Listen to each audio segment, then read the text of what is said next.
We've gone live. Hi, welcome to the Geek EZ. If you'd like to experience the full content of this podcast, please download the season pass now. You have to listen to at least 1,000 hours to gain one Alistair. We haven't updated our tagline on Twitch in 6 months, apparently. Why? What's it say? Or it says 6 months ago we posted join us tonight. Maybe it's not a tagline, but we haven't posted anything since Jim joined us 6 months ago. What? It's supposed to every time I post on the he's Facebook referring page. to he's referring the to feed or the whatever. feed on Twitch. Oh, Twitch. Really? Yeah, We've had problems with that before. There's your title and the game you're playing, the category, and then there's your community feed.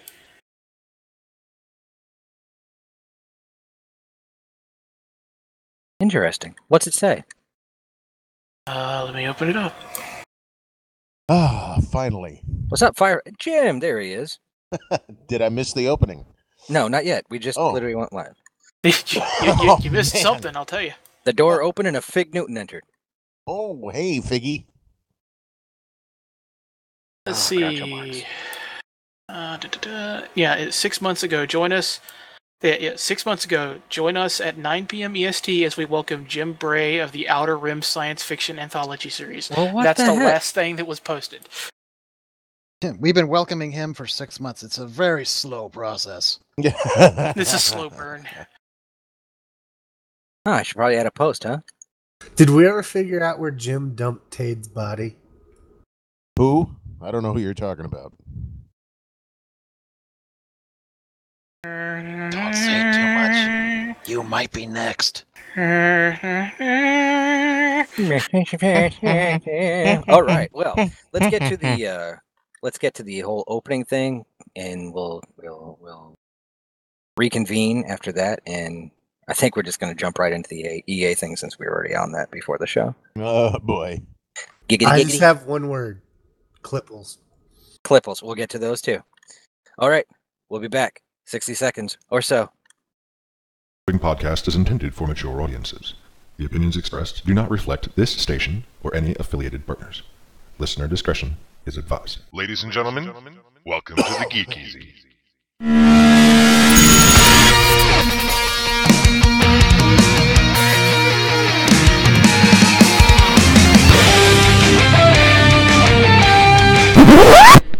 Just talking? Well, what's the show about? It's about nothing.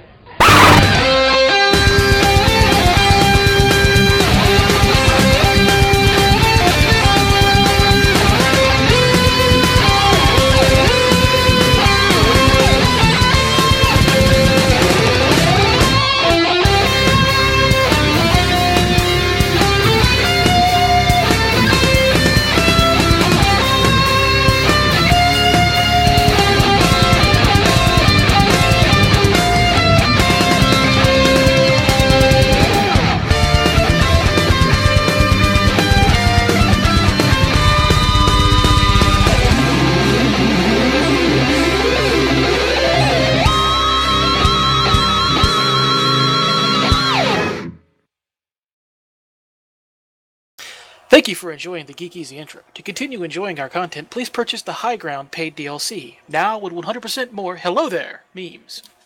Hello there. Hello there. Hey. They didn't pay for that yet. Oh, okay. I gave him one for free. First taste is always free.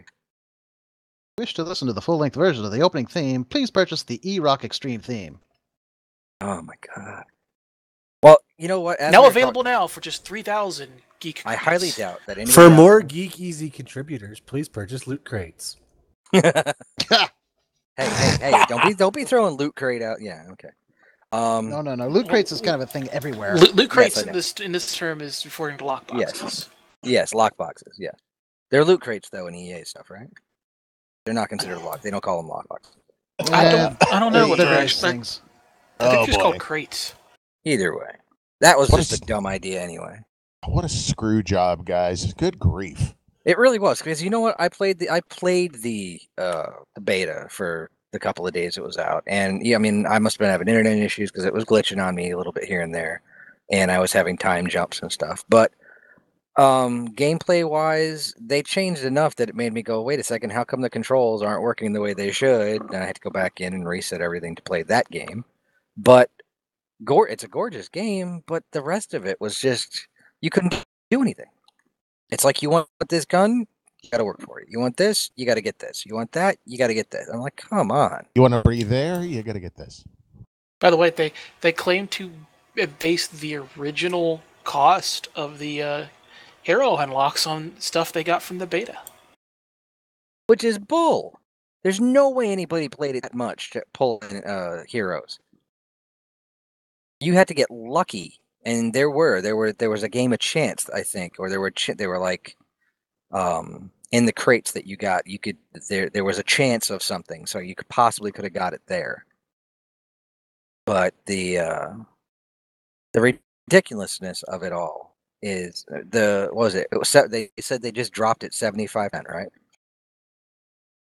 That's what the latest word I heard was, that they had dropped their requirements by 75%. Yeah, right. But they did. They didn't. They did. But it was the aspect that they also dropped the amount of time you're allowed to build up credits by 75%. Yeah, when it first came out, Darth Vader and Luke Skywalker cost like 65,000 credits. When you completed the campaign, you got 20,000 credits. They reduced Darth Vader and Luke Skywalker along with other people 75%. So Vader and Luke cost 15,000 credits. In turn, they reduced credits for the campaign as well as other credit sources by 75%. So you only get 5,000 for completing the campaign now, which is just enough to unlock the main character from the campaign, who I think you should probably get just for completing the campaign. I think you should get that character for just buying the stupid thing for the $70 they're asking for it. Apparently, they've got someone working from the IRS for them now, because it works the same way as your income and your tax, where if you get a little additional overtime, you get charged additional tax, and so you barely break even.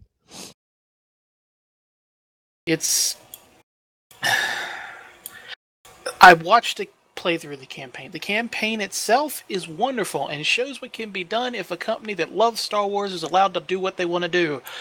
But it was hamstrung by being far too short. It's also very clear that there's a cliffhanger at the end that I'm pretty sure means there's going to be paid DLC for the campaign in the future. And then there's the whole lockbox fiasco. Well, I thought they were getting rid of the lockbox fiasco. No, that's what they want you to think. Oh, okay. That's the whole making the outrage outdated by saying, oh, we're making changes. It's no longer about the fact that we did this originally, it's we're making changes. But if someone complains about what they've done, they're like, oh, well, they're fixing it, but they're not. It's all about changing the narrative, trying to control the narrative so it makes it seem like they're doing something when they're not. They're Yeah. conducting a swim game. I would love to see the numbers of how many people have canceled their subscriptions or canceled their orders on this. There's no way we're going to see those numbers. If it's come to the point, there's the whole refund issue too. yes. Well, that's the. They said there was a report. I think it was on. Can't remember where I saw it. One of the geeky sites out there, that the EA telephone operators are tired of refunding money. There was a screenshot I saw where the customer support representative basically said, well, how can I help you today? And the person responded with, I'm here for the same reason as everybody else. I'm pretty sure you've seen. And the person would just be like, okay, I'll get started. Now, how does that work on like the PlayStation and the Xbox? Is it the same deal? I mean, because this, from what I've all seen, this is all the PC stuff. What about those guys, the console? Well, a lot of people, because of how EA is, there's Origin apps on both those devices, and a lot of people have to order the game through those apps. True. I mean, you can go to Target, but you're just buying a code. Anyway, I looked this up because it was something I referenced before the show, and I'm gonna read it here. It's like EA spends tens of thousands of man hours focus testing and doing market research on the optimum way of wringing money out of your wallet. This means that 1 or 2 days or weeks or months of complaining will not get them to change their mind regarding the nature of the progression system. They will not truly fix it because they believe that it is working as intended, and their accountants and marketing guys will tell them that it is. A certain amount of players are supposed to get sick of it and stop playing. That is built into the calculations, just like Walmart assumes that there are going to be a certain amount of shoplifting. That said, they understand that they have a Charlie Foxtrot, I almost said it, on their hands. So since they are not interested in fixing it, they are going to use a technique referred to as making the outrage outdated. This is very clearly what they did with the beta. The beta had a great deal of backlash, and instead of fixing anything, they, quote, made changes, unquote. The effect of these changes were negligible, but it didn't matter because all of the articles written about the flaws in the beta and complaints by users were now outdated and replaced by articles and comments about how they were making changes. This allows them to control the narrative from their product without actually losing any money or making any significant changes. The fact that the changes didn't help and potentially made the game worse doesn't matter. Until people actually, say, no, refunds. We want money. Oh, wait a minute. We can't do that if you can't find the button. The fact that you have to do a Google search to find the refund option and then have to wait 20 minutes. Or call on the phone to get a refund now because you're not going to be able to file for a refund until the game comes out on Friday. It's an intentional move on EA's part. And EA's the one that handles it. It's not DICE. DICE developed the game. All this financial shit is almost at least 75% on EA. And on that note, since we mentioned, loot boxes and the like, apparently the Belgian Gaming Commission's investigating Battlefront 2 and Overwatch. Now, it's not directly related to this issue, but it kind of is. So they're looking into it to see if these games are actually gambling. That should be treated as such. Because you have to pay for a chance to win.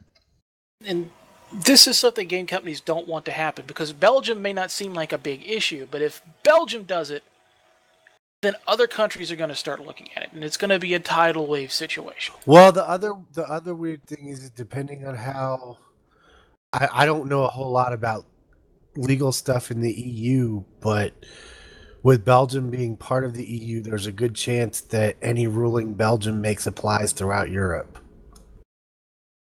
Well, it also sets a precedent. As I recall, years back, Cryptic, or Perfect World, was also being investigated for pretty much the same thing. And then that just went quiet. We never heard anything more about it. I did also remember reading a report where there are politicians in the UK who are looking into it. Specifically, they state looking into lockbox mechanics in online video games.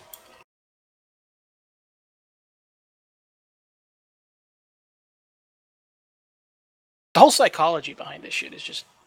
Well, it's the same... I'm going to keep saying shit, by the way, so... It's okay. It's the same process as what was behind things like... Oh, what was it on... You had Mafia Wars and the farm thing on Facebook, which is... Yeah, Farmville. Died. Yeah, Farmville. It's just... You get a reward. Pay a little bit, you get a reward. And it's just... It feeds into that, psychology. It's a Skinner box. That's what's referred to. You do some sort of input, in this case, giving money, and you get something back. And the psychology of it is that it's been determined that people respond more positively to randomized rewards. So if you spend a little money and then don't get much, and then spend a little bit more money and don't get much, but then spend a little bit more money and then get something big, then you're more likely to spend more money because the psychological effect that it has on you is going to be that much more of a big impact. It's going to make I feel good about this. Oh, if I keep doing this, I'm going to get something else. That's the whole thing behind it. It's like Firefly says, it's a mechanic that they use in casinos. Thing is, casinos are regulated. They have to rely on chance. It can't be conspiracy. there is no regulation for this in video games, and that's what a lot of these big companies don't want to happen, which is why I imagine there's video game companies right now are getting ready to pump a lot of money into Belgium to have nothing happen.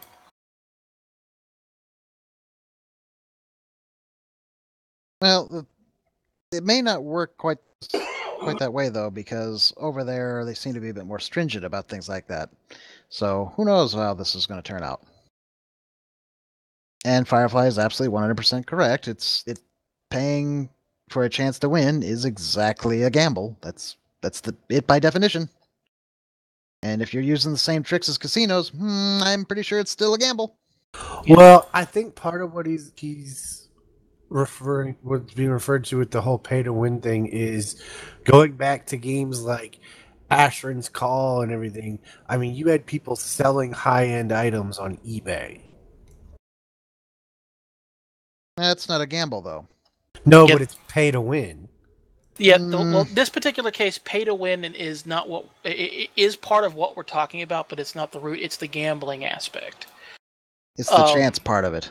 Yeah, it's the whole chance part of it, and it at its core, it is the very definition of gambling. But because of what it is, nobody's looked at it so far, and a lot more people are.